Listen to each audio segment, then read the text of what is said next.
Imam pimpin doa setelah sholat, perayaan Maulid Nabi, Isra Mi'raj dan zikir bersama itu bid'ah. Tanda tanya. Karena setahu saya Rasulullah tidak pernah mencontohkan. Mohon penjelasannya Ustaz. Sudah pernah saya jelaskan. Rasulullah SAW adalah guru kita. Sepakati dulu poin ini. Tidak ada guru bagi umat Islam siapapun yang syahadat kecuali Nabi Muhammad SAW. Ini disepakati dulu. Semua dai dan ulama adalah pewaris beliau, artinya harus mewariskan ilmu yang beliau ajarkan.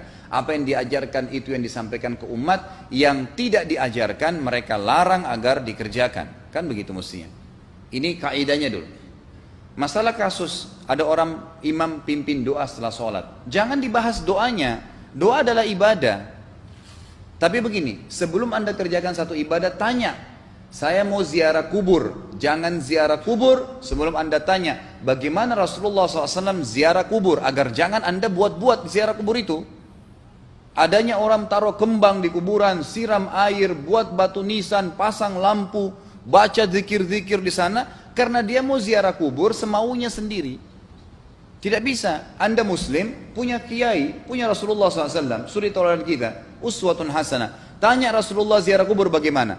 Rasulullah SAW dalam hadis Bukhari menziarahi kubur Baqi. Datang, memberikan salam, mendoakan mereka, pulang. Nggak ada lagi yang lain. Nggak pernah Nabi SAW bawa kembang, siram kuburan karena sudah kering. Padahal Madinah panas 50 derajat, pecah-pecah tanahnya. Ada istilah di Indonesia kalau tanahnya pecah, kesian lagi diazab di bawah, kasih air, kasih kembang biar wangi, biar ditaruh kembang yang paling mahal. Kalau dia ahli maksiat tetap disiksa di bawah gitu kan. Jadi nggak bisa itu patokannya. Mau sholat, jangan pernah sholat dulu. Tanya Rasulullah sholat bagaimana, belajar 5 menit bisa. Oh rukunya begini, sujudnya begini, sama. Baru Allah terima. Tujuan Nabi SAW diutus untuk apa? Untuk dicontohi, diciplak hidupnya. Cara makannya, cara tidurnya, berpakaian, bahkan cara jalannya saja. Para sahabat contohnya, Nabi jalan begini. Bukankah ada hadis yang mengatakan sahabat berkata Rasulullah SAW kalau jalan seperti orang turun dari bukit. Mereka sampai membahasakan itu. Rasulullah pernah keluar kepada kami menyisir rambutnya dengan rapi ke arah sebelah kanan belakang. Ditunjukkan gitu kan. Rasulullah SAW menyukai ini. Rasulullah SAW memakan dengan cara begini. Diajarkan kepada kita semua agar kita contohin. Yang jadi masalah bagi kita ini, kita selalu mau buat apa-apa yang tidak diperintahkan oleh Nabi SAW. Selalu alasannya baik. Sekarang kasus berdoa setelah sholat. Doa adalah ibadah, nggak ada masalah doa. Tapi kalau kita mau ikat antara sebuah ibadah dengan ibadah yang lain, tanya dulu, Rasulullah pernah ikat nggak? Pernah pertemukan nggak? Ziarah kubur dengan baca Quran. Ziarah kubur ibadah, baca Quran ibadah. Pernah nggak Nabi baca Quran di kuburan? Itu tanya. Nggak ada riwayat Nabi SAW pernah baca Al-Fatihah untuk orang mati atau baca di ayat Al-Quran. Datangkan dalilnya coba. Tidak ada satu hadis pun menjelaskan masalah itu. Lalu kenapa anda buat? Oh karena saya mau buat ibadah. Baik, ibadah yang Nabi ajarin. Salam, doain, selesai. Jangan lebih daripada itu. Masa anda lebih pintar dari Nabi Muhammad SAW?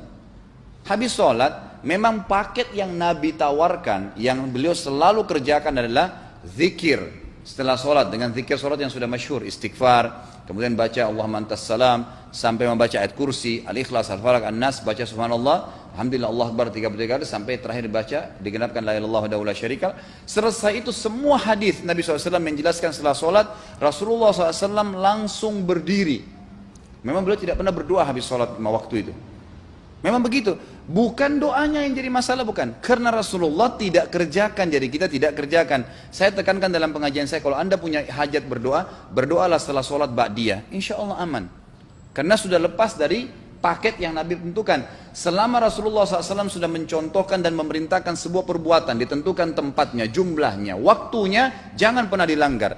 Habis sholat bacalah subhanallah 33, alhamdulillah 33, Allah akbar 33. Jangan anda bilang saya bisa baca 100. Loh, Rasulullah suruh 33 kok. Ditentukan, jangan lebih pintar. Nanti setelah sholat, jangan ikutkan dengan paket rangkaian sholat ini. Di luar waktu sholat anda membaca 100, silahkan. Karena nggak ada penekanan di situ. Kalau ada penekanan waktu, tempat, dan jumlah, jangan dibantah. Anda pengikut Rasulullah atau bukan gitu kan? Harus jadi jelas. Yang membuat umat ini di Indonesia juga jadi masalah sekarang karena mau buat sendiri. Semaunya sendiri. Kenapa akhi, kenapa Pak Kiai, kenapa Habib, kenapa Ustadz, kenapa buat ini? Bukankah Rasulullah tidak mencontohkan? Oh nggak apa-apa, ini kan baik. Loh, kalau semua orang berkata seperti Anda, apa yang tertinggal dari agama kita? Kira-kira apa lagi yang tertinggal? Nggak ada kemurnian agama karena semua orang mau buat semaunya. Gitu kan? Semaunya sendiri. Pindah rumah, baca berzanji. Apa itu berarti sejarah Nabi? Kenapa baca berzanji saudaraku? Rasulullah waktu pindah rumah pernah baca-baca gitu nggak? Nggak pernah. Kenapa dibuat? Anda muslim bukan? Muslim. Ya saya harus ikuti. Kalau tidak akan terus ini mengakar nih. Anda buat satu bid'ah sekarang. Bid'ah itu lawannya sunnah. Anak Anda akan buat 10 bid'ah. Cucunya akan buat 100 bid'ah. Akan banyak bid'ah merakar di masyarakat. Dan agama akan ditinggalkan. Kemurnian sunnah akan hilang gitu kan. Ini bahaya. Ingat. Nabi SAW mengatakan kepada kita dengan hadis yang sangat jelas. Hadis sahih riwayat Imam Ahmad bunyinya begini. Semoga Allah merahmati umatku yang menukil dariku seperti apa yang aku ajarkan atau sebutkan. Sampai ulama hadis mengatakan Nabi ucapin habis sholat astagfirullah. Maka sahabat tidak ada berani menambah azim. Enggak ada sahabat yang bilang astagfirullah azim habis sholat, enggak ada. Astagfirullah saja karena Nabi ucapin itu. Mereka mengakui tidak lebih pintar daripada Nabi SAW. Kenapa kita harus tambah? Astagfirullahaladzim, wali walidayya, wali muslimin, panjang. Dari mana ini semua? Ditambah-tambah, diembel-embelin, kenapa? Akhirnya keluar dari ajaran Nabi Muhammad SAW. Ini masalah gitu kan? Kenapa harus dilakukan? Peringatan maulid Nabi sudah sering saya ingatkan. Anda tanya semua yang buat maulid, kapan maulid itu sejarahnya ada? Semua buku sejarah menjelaskan tahun 230 Hijriah. Nabi meninggal tahun berapa? 11 Hijriah. Gitu kan? 11 Hijriah. Lalu kenapa harus ada dilakukan? Dan dari mana sejarahnya? Yang membuat pertama adalah orang-orang Syiah. Sejarahnya jelas dari Fatimiyah. Semua buku sejarah sepakat mengatakan bahwasanya maulid munculnya di zaman Fatimiyah. Dinasti Fatimiyah, orang-orang Syiah di Mesir, gitu kan? Dan mereka punya 6 macam maulid yang sampai hari ini masih dikerjakan di Iran. Ada maulid Nabi SAW, Hasan, Husain, Ali, Fatimah, dan raja mereka. Sampai hari ini masih ada. Kenapa orang-orang waktu baca maulid, baca salawat sambil berdiri pegang tangannya taruh di dada? Karena keyakinan orang Syiah, ruhnya Nabi SAW sedang lewat. Anda tahu nggak itu? Banyak orang kita buat tidak tahu. Yang penting bahasa Arab ikut saja. Gitu kan? Tidak bisa. Nabi SAW tidak pernah rayakan. Pernah ada yang bilang sama saya, Ustaz, kan Nabi SAW pernah bilang, waktu ditanya tentang puasa Senin, beliau mengatakan hari itulah aku dilahirkan. Terus kenapa? Berarti boleh merayakan ulang tahun hari Senin, gitu kan? Tidak. Nabi SAW cuma menginformasikan bahwasanya beliau lahir di hari Senin. Dan beliau tidak pernah ngumpulin sahabat untuk baca bersama-sama, merayakan hari raya. Beliau tidak pernah. Kalau itu benar, Nabi nggak bakal tinggalkan kok. Ibnu Katsir rahimahullah, garis bawahi poin ini. Ibnu Katsir rahimahullah, dalam tafsir beliau, tafsir Quran Azim. Dan subhanallah Ibnu Katsir ini, kata ulama, hampir semua kalangan golongan itu banyak memakai madhab, banyak memakai buku beliau. Walaupun berbeda dari sisi pemahaman yang lain, tapi tafsirnya kebanyakan kembali ke tafsir beliau. Beliau mengatakan tafsir surah Al-Maidah ayat 3 yang bunyinya a'udzubillahi minasyaitonir rajim, al-yawma akmaltu lakum dinakum. Hari ini saya sempurnakan agama kalian, kata Allah. Ya. Wa atmamtu alaikum nikmati. Saya sempurnakan nikmatku pada kalian. Artinya tidak butuh yang lain. Wa raditu lakumul Islam madina. Saya ridho Islam sebagai agama kalian. Kata beliau, ayat ini turun menandakan dan memastikan bahwasanya Nabi Muhammad SAW tidak meninggal dunia kecuali sudah mengajarkan semuanya. Yang hitam, yang putih, yang gelap, yang terang, yang susah, yang muda, ya, semua dijelaskan. Siapa, kata beliau, yang menganggap masih ada sesuatu yang harus ditambahkan setelah Nabi SAW meninggal dan turun ayat ini, maka dia adalah ahli bid'ah. Dia orang yang membuat-buat agama. Nabi sudah ajarkan semua, selesai. Jangan ditambah, jangan dikurangin. Kita tidak lebih pintar dari Nabi SAW. Nabi nggak pernah rayakan hari lahirnya, jangan dirayain, selesai. Emang kenapa kalau kita nggak rayain? Kenapa? Tangan kita terputus? Enggak. Masih banyak ibadah yang disunnahkan gitu. Sama dengan kasus Isra dan Mi'raj. Kejadian besar dalam Islam. Tapi Anda boleh kembali kepada semua buku sirah. Saya tantang semua buku sirah Anda kembali. Insya Allah yang berpegang pada Al-Quran dan Sunnah, memang ada dasar wahyunya, maka semua akan menjelaskan. Nabi SAW setelah pulang dari Isra dan Mi'raj tidak pernah mengumpulkan sahabat-sahabat untuk merayakannya setiap tahun. Tidak pernah. Boleh dipelajari iya, setiap hari.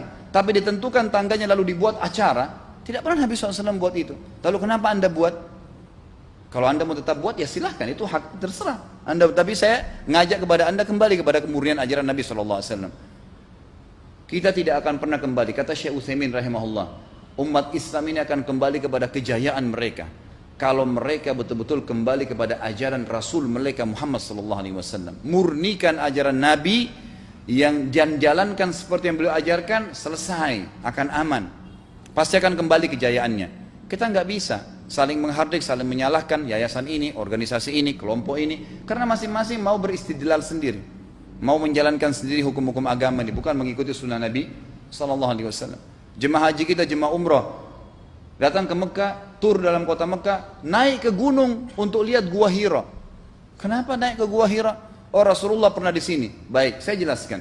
Nabi Muhammad SAW ke Gua Hira sebelum turunnya wahyu. Dan beliau terakhir sekali di Gua Hira pada saat menerima Iqra bismi rabbikal ladzi khalaq. Itu saja. Setelah kejadian itu, beliau turun dari Gua Hira. Dari waktu itu sampai meninggal, Nabi SAW tidak pernah ke Gua Hira lagi dan tidak pernah suruh sahabatnya ke Gua Hira. Kenapa anda ke Gua Hira? Sampai naik 3 jam ada yang jatuh mati. Karena jahil, tidak tahu pemahaman agamanya. Nggak bisa begitu. Cukup dikenang iya. Kecuali Nabi SAW suruh, datangilah Gua Hira. Ya silahkan. Gitu kan? Kalau enggak, kan begitu. Masalah Isra Mi'raj, saudaraku, kejadian besar. Ambil ibrahnya, yang penting ilmunya. Oh, salat 5 waktu, kejadiannya pernah gini. Ada kebesaran Allah, ambil pelajarannya iya. Yang Nabi tidak contohin, maka jangan dikerjakan. Hanya itu saja. Zikir bersama, di sini ditanyakan juga zikir bersama. Nabi SAW disebutkan dalam hadis Bukhari, kalau berzikir habis sholat, beliau membaca zikir tertentu, sahabat baca zikir tertentu, sahabat baca zikir tertentu. Jadi Nabi SAW tidak pernah paksain. Enggak pernah Nabi misalnya baca ayat kursi, harus semua sahabatnya ikut ayat kursi, enggak. Nabi SAW baca ayat kursi, si fulan baca al-ikhlas, si fulan baca subhanallah, masing-masing. Dan ingat, Allah SWT mengatakan apa? Tentang masalah zikir dan doa ini. Ya. Dikatakan, ya, kita harus berdoa kepada Allah, ya, wadunal jahri minal qawli bil gudui wal asal, wala takum minal ghafilin. Berdoalah kalian, berzikirlah kalian dengan doa kalian, dunal jahr minal qaul, tidak dengan teriak-teriak. Allah berfirman dunal jahr, tidak teriak-teriak, ya. Dan janganlah kalian menjadi orang-orang yang lalai. Makanya pernah ada sahabat, waktu Nabi SAW berkata begini, dalam hadis Bukhari juga, waktu pulang dari salah satu perjalanan, kalau kalian sedang menukik, kuda, unta lagi menukik, bertakbirlah, bilang Allahu Akbar. Kalau kalian sedang turun, menuruni sebuah lembah, bertasbihlah, bilang subhanallah. Ada satu sahabat badui, orang dari padang pasir, semangat dia jalankan sunnah Nabi. Waktu kudanya lagi naik, Allahu Akbar, dengan suara keras dia teriak. Jalankan sunnah kan? Tapi teriak ya. Apa yang terjadi? Nabi SAW panggil, dia ditepuk pundaknya, Nabi mengatakan, pelankan suaramu. Zat yang sedang kau panggil tidak tuli. Allahu Akbar. Cukup. Ada apa? Kecuali di medan perang lain nakutin musuh. Gitu kan? Untuk apa takutin kuda sendiri? Nggak perlu, gitu kan? Jadi mengikuti sunnah Nabi dengan ilmu yang benar itu akan membawakan ketenangan hidup. Yang buat kacau kita ini jadi kacau karena mau membumbu-bumbui macam-macam ditambah-tambah.